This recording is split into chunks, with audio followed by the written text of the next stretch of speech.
เอาอยากทักทายสบายดีพ่อแม่พี่น้อง FC เบอร์สุขุสุขคนกะยินดีต้อนรับพี่น้องเบอร์สุขุสุขคนที่เป็นกำลังใจแก่เบาเติมมาโดยตลอดนะทุกคนเลยกะสำหรับวิดีโอนี้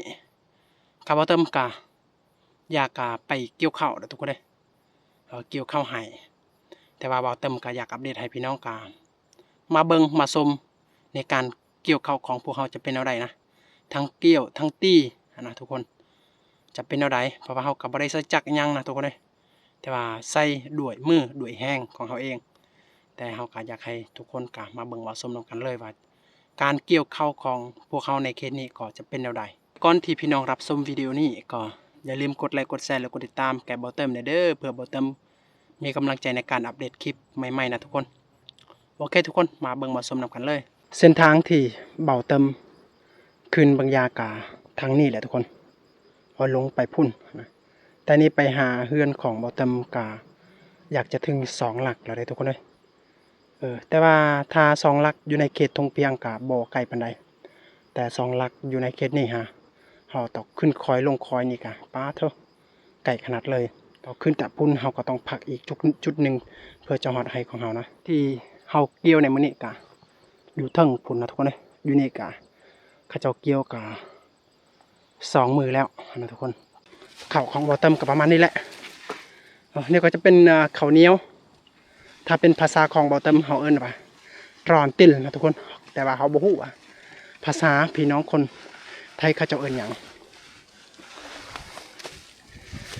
และในการเกี่ยวของพวกเขาก็มื้อนี้เขาก็จะใส่กระพานี่แหละทุกคนเวลาที่เขาเกี่ยวเขาก็จะใส่เข่าอยู่ในนี้นะจะเป็นแบบนี้แหละพอจะมีกระเจาะน้ำนี่แหละใช่จ่ายยาบนDạ, tự mà chạy hè bao giờ. Tama nyata antu umum ke. Ini lah. เวลาเขาเจ้าเกี่ยวนี่อยู่ในเขตอื่นนี่เขาเจ้าเกี่ยวปะเลยกับปะเลย แต่ว่าสำหรับเบาเติมนี่เราบ่ได้ปะในพื้นดิน แต่เราก็จะใส่กระเจาะนี่แหละทุกคนเอาไว้และเต็มกระเจาะนี่เราก็มาใส่อยู่ในกระผานี่อีกก็มีหลายแบบเด้อมีหลายแบบที่เขาจะเกี่ยวบางคนเขาจะเกี่ยวกับให้มันต้นข้าวให้มันยาวเขาจะเกี่ยวเพียงนี้เลยนะเพียงนี้เลยและเขาจะเกี่ยวหนึ่งเขาจะปะเลยอยู่ในพื้นดินเขาจะไว้เป็นกองเพื่อสะดวกสบายในการแบกเอานะแต่ว่าสำหรับเอาเติมเกลียวในมื้อนี้เขาก็จะเอาไก่อยู่ในเม็ดข้าวนะแล้วเขาก็จะใส่กระเจาะไว้นะแล้วเต็มกระเจาะเขาก็ไปใส่กับผ้าแล้วเขาไปถอกใส่อยู่อันที่เขาอยากจะตีข้าวนะทุกคนในมื้อนี้ได้โอเคให้ทุกคนกลับไปเบิ่งไปชมในการเกี่ยวก่อนเกี่ยวบ่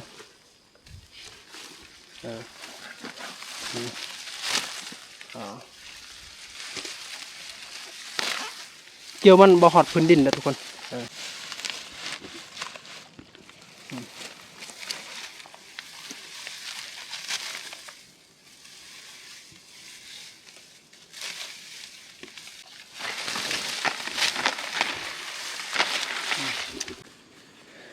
การเอาเข่าแต่ให้อยู่ในเขตของเบาเติมนี่ก็จะมีหลายแบบเลยทุกคนเด้อกะบางคนนะเขาเจ้ากะฮูดเอานะทุกคนและบางคนเขาเจ้ากะจะเกี่ยวนะแต่เกี่ยวก็จะมี2 แบบนะเกี่ยวแบบเอาต้นเข่าให้มันยาวและเกี่ยวแบบเอาซ้ำพอดีนะใกล้เม็ดเข่าเลยนะแต่ว่าการเกี่ยวแบบต้นเข่าให้มันยาวข้าเจ้าก็เกี่ยวปะนะข้าเจ้าเกี่ยวปะเลยกล่องเป็นกล่องใหญ่ๆแหละเวลาข้าเจ้าเกี่ยวแล้วนะฮอดต่อชั่วโมงที่ข้าเจ้าอยากจะตีหรืออยากจะผาดนี่ข้าเจ้าจะไปเก็บมันสะดวกสบายนะทุกคนและแบบที่2ก็เกี่ยวแบบสั้นๆนะและทีมงานของเบาเติมในการเกี่ยวข้าวในนี้เขาก็จะเกี่ยวข้าวแบบที่2นะทุกคนเลยก็คือแบบเราเอาไก่เม็ดข้าวเลยและเราก็จะมีภาษาของเบาเติมเหมือนว่ากะเรียภาษาลาวเราบ่ฮู้ว่าเขาเจ้าจะเอิ้นหยังนะเราก็จะใส่อยู่ในกะเรียแหละทุกคนเลยและเมื่อมันเต็มกะเรียหั่นเราก็จะกลับไปใส่อยู่ในกระผาหั่น หรือว่าถ้าไก่บอลสถานที่เกี่ยวข้าวตีข้าวนี่เราก็จะไปปะอยู่ในหันเลยก็มีแบบนั้นได้สาเหตุที่เราเฮ็ดแบบนี้นะอันที่หนึ่งเราก็จะป้องกันเสียดายเม็ดข้าวนะถ้าเราปะอยู่ในพื้นดินก็จะมีเม็ดข้าวตกหล่นเพราะว่าเม็ดข้าวตัวนี้มักจะตกได้และที่สองก็เวลาเราไปเอานี่ก็มันสะดวกสบายแน่นิดนึงนะทุกคนเลยและช่วงนี้หันน้อยครอบครัวได้ที่เราเห็นเขาเจ้าพูดเอานะทุกคนเพราะว่าการพูดนี่ก็จุดเสียก็คือบาดมือนะทุกคนแต่ว่าถ้าจุดไฮที่มันโนนบ่สามารถที่จะตั้งสถานที่ในการตีเข่านี่เขาเจ้าก็จำเป็นต้องพูดแบบนั้นได้โอเคมาเบิงมาชมวิธีการเกี่ยวเข่าแบบที่สองของเบาเต็มเลยและในการตีเลยนะทุกคนเลยนี่ก็จะเป็นเมียของเบาเต็มนะเมียของเฮานี่แหละทุกคนเขาเจ้ากลับมาแต่เชื่ออย่าปวดตัวเลย8 โมงแต่ว่าเดี๋ยวแต่ว่าเบาเติมอยู่นี่กับประมาณ9 โมงเลยได้แสดงว่าห่างกันชั่วโมงนึงกว่ายี่จานจุฮะยังว่าทันกินข้าวเช้าเดี๋ยวทุกคนได้ยังว่าทันกินข้าวเช้าไปเฮ็ดแต่เช้าแต่ว่าย้อนสาเหตุที่ว่าแต่เช้ากะบ่เช้าหลายนะยังซวยๆหน่อยนึงเพราะว่าน้องย้อนว่าเบาเติมก็ยังมีเวียกอยู่ในเฮือนก็เลยเห็นค่ะเฮามาซ่าถ้าบอกกับเฮามาแต่7 โมงพอได้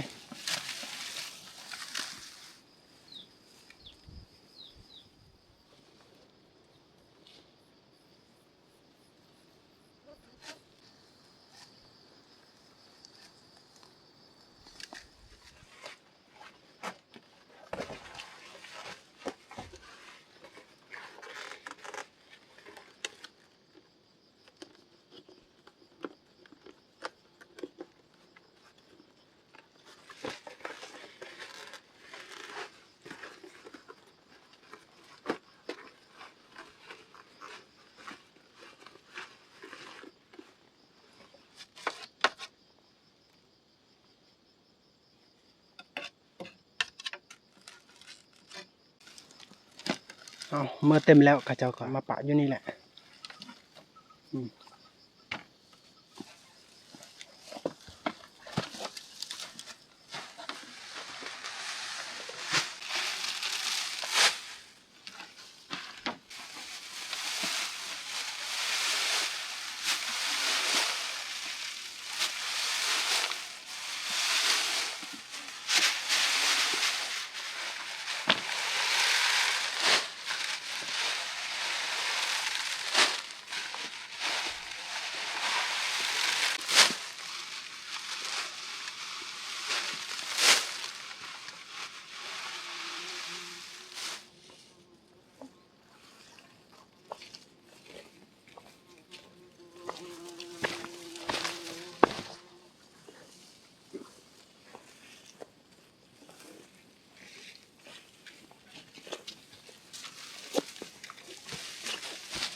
เต็ม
เอาทุกคน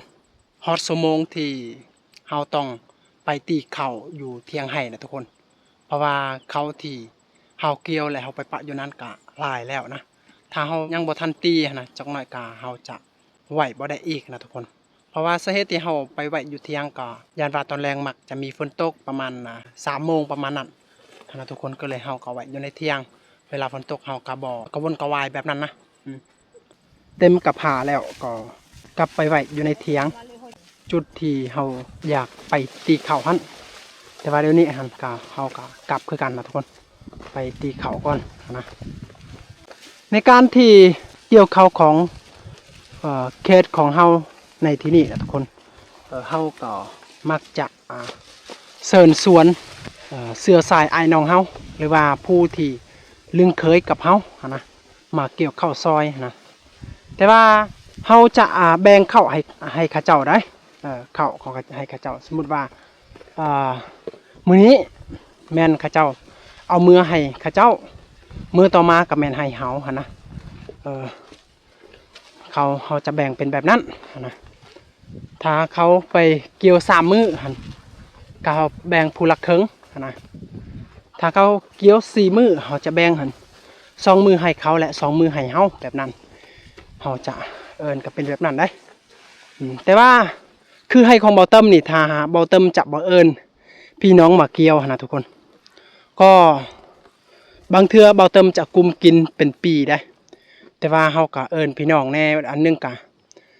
เฮาย่านว่าเกี่ยวบ่ทันอันที่2ก็ถึงวันว่าทานเฮาเกี่ยวเฮาก็อีต้นเสื้อใส่อันน้องเฮาบางคนเขาเจ้าก็บ่มีนะทุกคนแต่ว่าตอนเฮ็ดให้เสียหญ้าเฮาจะบ่เอิ้นได้ของไผของมันเลยนะรับผิดชอบแล้วหรือบ่แล้วก็ตามแบบนั้นแต่ว่าเมื่อฮอดฤดูกาลเก็บเกี่ยวนี่เฮามักจะเอิ้นเสื้อใส่ไอ้น้องของเฮาหั่นนะหรือว่าผู้เพื่อนบ้านที่ลึงเคยกับเฮาก็มักจะเอิ้นไปเกี่ยวข้าวให้เฮาแต่เฮาจะแบ่งข้าวให้เขาเจ้าถ้าเขาเจ้าเกี่ยว2 มือเขาเจ้ามือหนึ่งเฮามือหนึ่งแบบนั้นได้ที่เฮาแบ่งข้าวให้เขาเจ้านะอยู่ในเขตนี้นะก็บ่ว่าแต่เบาเติมเด้อก็อยู่ในเขตของเบาเติมนี่แหละทุกคนเลยว่าถ้าสมมุติว่าเขาเจ้าเกี่ยวข้าวก่อนเขาเจ้าก็จะเอิ้นเฮาแต่ว่าถ้าเฮาเกี่ยวข้าวก่อนเฮาก็จะเอิ้นเขาเจ้าแบบนั้นได้ก็คือแบบนี้ก็ผู้ที่มาเกี่ยวข้าวกับเฮาก็เป็นหลานของเฮาเองนะก็บางปีก็เขาเจ้าเกี่ยวกับหลายคนแขกที่มาเกี่ยวซอยนะทุกคนแต่ว่าปีนี้นะทุกคนก็น้อยคนสาเหตุที่ว่าเขาเจ้าก็สุกเต็มให้เต็มส่วนแล้วนะเขาเจ้าก็ยังขาเกี่ยวเขาของเขาเจ้าคือกันก็เลยน้อยคนแขกที่ได้มาเกี่ยวเขาของเราในมื้อนะ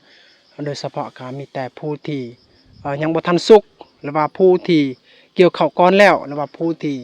มีหายน้อยนะที่ได้มาเกี่ยวเขานำเฮาได้แบบนั้นได้เฮาก็อยากเข้าไปตีเขาอยู่ในเถียงเนี่ยทุกคนเฮาอยากให้ทุกคนก็ มาเบิ่งมาชมในการตีเข่าอีกนะทุกคนเลยโดยเราบ่ได้ใส่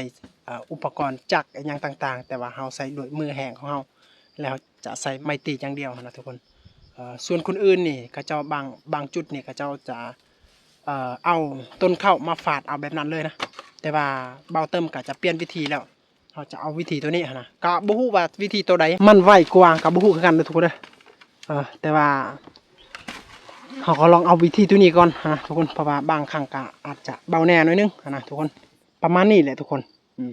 ถ้าเรายังบ่ทันตีนี่ก็อาจจะล้นอาจจะเหลือเอา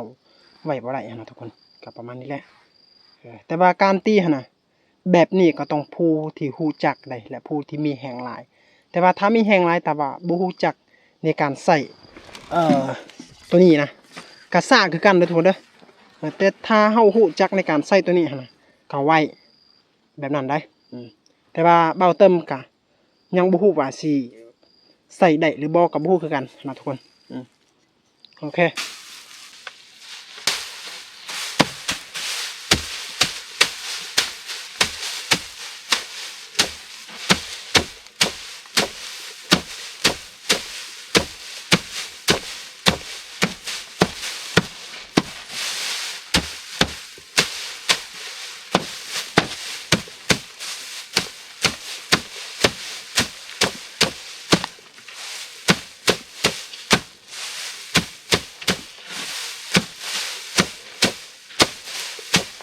ในการตีนะทุกคนถ้าสมมุติว่าเขาอยากได้ให้มันไหวนะ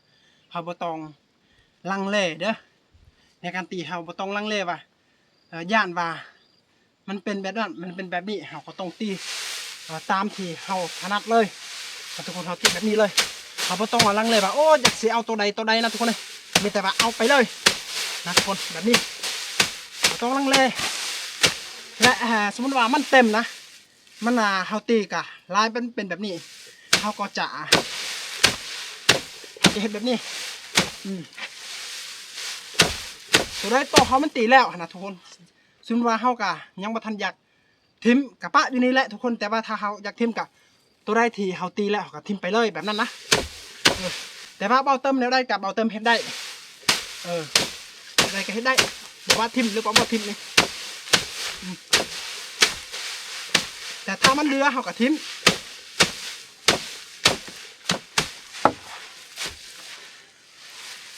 ถ้าเฮาเฮ็ดไว้นะเฮาตีไว้นี่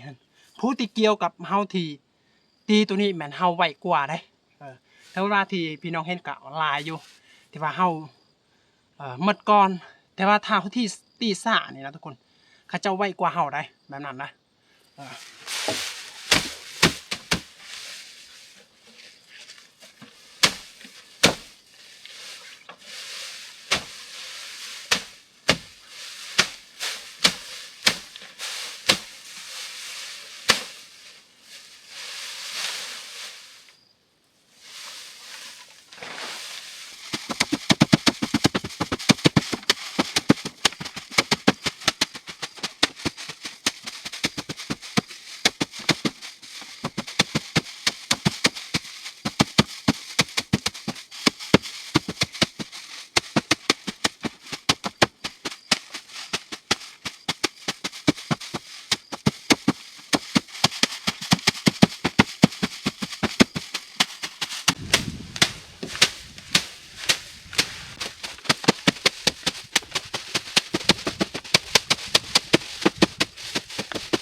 จักปันบ่ทันนะทุกคนเลยจักกันเกี่ยวมันไวกว่านะเพราะว่าจักปันมีแต่เครื่องหนึ่งแต่ว่าจักเกี่ยวนี่3 เครื่องเลยนะแต่ว่านี่อีกน้อยเดียวนะทุกคนเกือบจะแล้วนะจักปันไป แต่ว่าเพราะว่าบางอย่างเขาจะจักเกี่ยวไปกล้องอันไล่เลี้ยงจนว่าจักปั้นหั่นปั้นบ่ทันแต่ว่าเทื่อที่สองนี่หั่นจักปั้นไวกว่าอีกได้โอเคโอ้ยอาจจะกล้องเป็นกล้องแบบนี้เลยนะทุกคนจนยากเขาจะตีนะแต่ว่าเขาตีแล้วเขาจึงเอาทิ่มมันขี้เหงื่อนี่ก่อน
เบิ้งเขาเจ้าตีอีกนะทุกคนบางยาก็จะเป็นเบาเติมแต่เดี๋ยวนี้หันก็ผู้นี้ก็จะเป็นเมียของเบาเติมเองนะเพิ่นก็จะตีกับมันคล้ายๆกับเบาเติมนี่แหละแต่ว่ามันบ่เท่าที่เขาเองเป็นผู้ตีได้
เป็นแบบนี้แหละทุกคน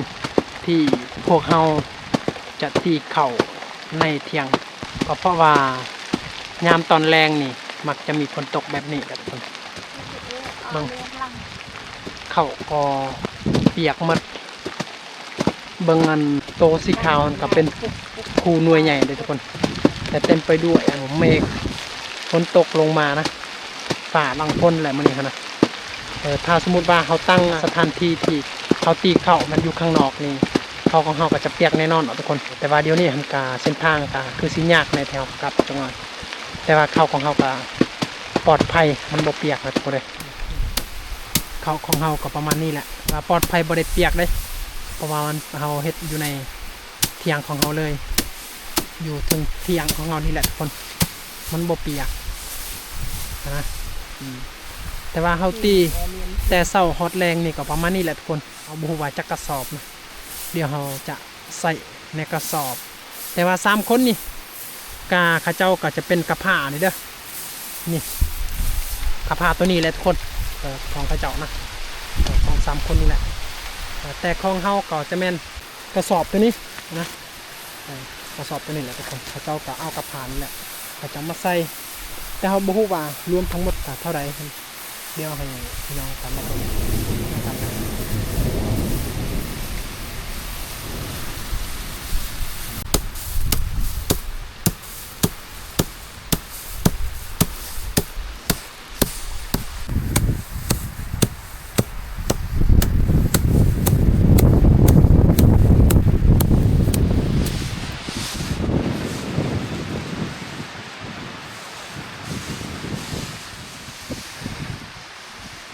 มันกระจาเกิดยังไงใส่ให้มันเต็มแล้วเด้อเพราะว่าเฮาก็มีแห้งอยู่เต็มจนมัดบ่ได้เด้อโหป่ะใส่เต็มให้จนมัดบ่ได้เลย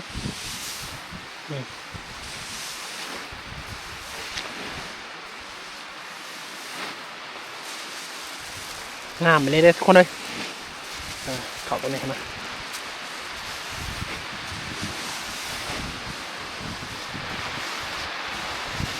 โอ้ทุกคนเลยบูว่าสิกลับได้แล้วบ่นะว่าเส้นทางที่เราเดินขึ้นเดินลงโมเมนต์ธรรมดาเลยไม่ได้เขาก็อยากใส่เต็มกระสอบนี้เลยได้จนเขาใส่จนหมัดบ่ได้เด้อทุกคนเลยเขาลองแบกเบิงเขาลองเปะเบิงว่าสิได้หรือบ่นะ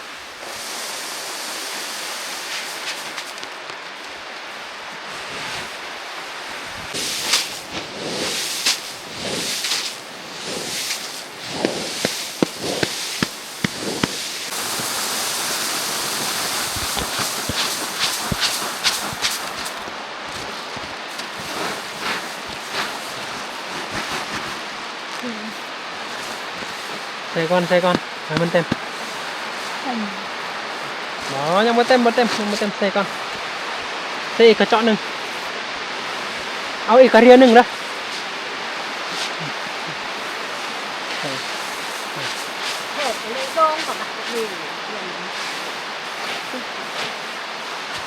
โอเคเต็มแล้วป่ะประมาณนี้เลยนะของบ่อเติมกับประมาณนี้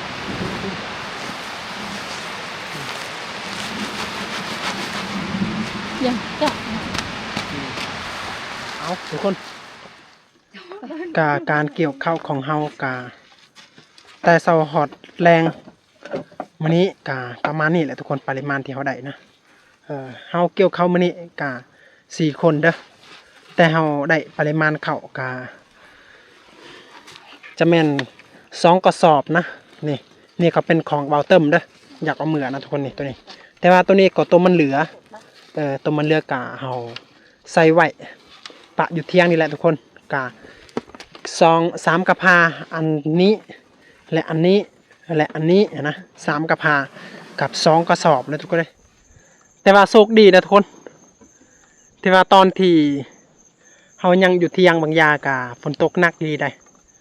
แต่ว่าเดี๋ยวนี้นะฝนตกกะเศร้าแล้วนะทุกคนเขากลับกะแสดงว่าเขาของเขากะจะบ่เปียกนะทุกคนแต่ว่าจุดอ่อนอย่างหนึ่งก็คือเส้นทางนี่นะเพราะว่าเส้นทางที่เขาอยากจะลงก็จะแม่นนี่นะ เดี๋ยวลงภูลงคอยตัวนี้แหละทุกคนก็เส้นทางก็บ่มันธรรมดาเด้อแล้วเฮาก็เบรกของหนักแน่ก็คือสิยากแต่ว่าดีอยู่ก็แบบว่าเขามันบ่เปียกเด้ก็ยังอีกก็ประมาณ4มื้อเฮาก็เกี่ยวแล้วอยู่ทุกคนแต่ว่าบ่ฮู้ว่าเฮาได้ปริมาณอยู่ในไห้ตัวนี้หันเท่าใดนะทุกคนเฮาก็ยังบ่ฮู้เพราะว่าเฮาก็ยังบ่ได้สรุปเพิ่นว่าเท่าใดหันนะทุกคนโอเคทุกคนก็สำหรับวิดีโอนี้ก็เบาเติมก็อยากฝากพี่น้องก็สำนี้แหละทุกคนก็เบาเติมก็อยากก็เมื่อเฮือนแต่ว่าเส้นทางก็มันยากแน่ก็เลยเบาเติมก็บ่ได้อัปเดตคลิปให้พ่อแม่พี่น้องก็ได้เบิ่งได้ชมไว้เจอกันใหม่ EP หน้าเพื่อพี่น้องจะได้เบิ่งว่าเส้นทางของเบาเติมแบกเข้าเปะเข้าจะเป็นแนวใดนะโอเคสำหรับวิดีโอนี้ก็เบาเติมอยากจะลาพี่น้องไปก่อนบ๊ายบาย